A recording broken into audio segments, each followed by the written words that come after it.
Welcome to Venky pen works.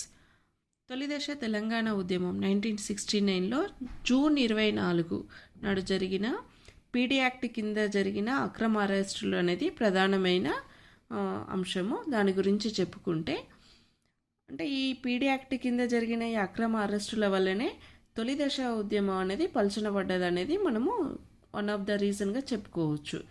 మరి దీనికి ప్రధానమైన ఒక 3 అంశాలను ఈ ఉద్యమం వెనుకడుగు వేయడానికి రోజు 3 కారణాలను చెప్పుకుంటే, జూన్ 24 నాడు జరిగిన 3 ప్రధాన సంఘటనలు చెప్పుకుంటే, ఒకటి ముషీరాబాద్ జైలులో ఘర్షణ, రెండోది కాంగ్రెస్ పార్టీ కార్యాలయంలో తెలంగాణ వాదుల సమావేశం, మూడోది అర్ధరాత్రిన పీడీ యాక్ట్ కింద అరెస్టులు చేయడము.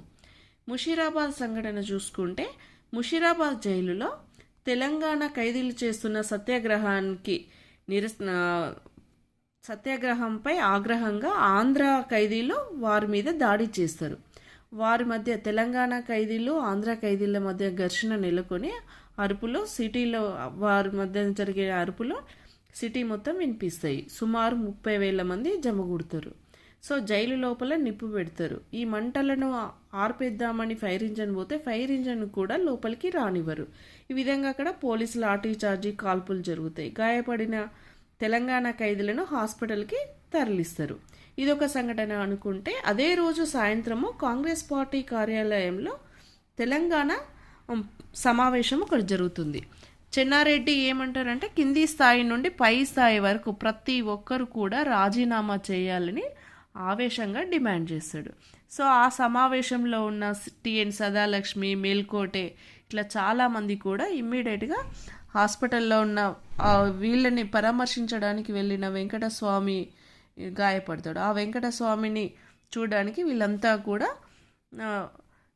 అక్కడికి టిఎన్ సదాలక్ష్మి, మేల్కోటే హాస్పిటల్కి వెళ్ళి ఈ రాజీనామా లేఖలను చెన్నారెడ్డి ఇచ్చిన పిలుపు మేరకు రాజీనామా లేఖలను చెన్నారెడ్డికి ఇచ్చేస్తారు.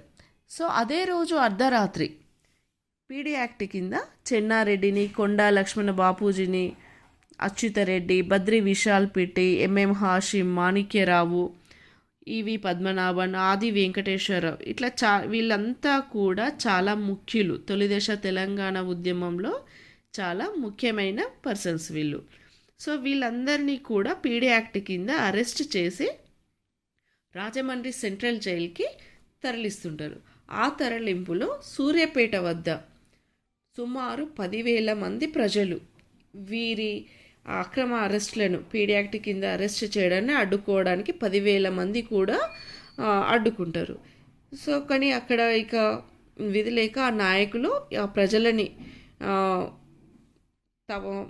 తప్పదు, మీరే ఈ ఉద్యమాన్ని కొనసాగించాలి, నడిపించాలి అని వారికి నచ్చజెప్పి వాళ్ళు వెళ్ళిపోతారు. సో ఈ ఉద్యమంలో ఏంటిది, ముఖ్యమైన నాయకులంతా కూడా అరెస్ట్ కావడం అనేది తొలిదశ తెలంగాణ ఉద్యమానికి ఒక మైనస్ పాయింట్ అయిపోతుంది. సో దీనివల్ల ఈ ఉద్యమం అనేది వెనుకడుగు వేయబడుతుంది.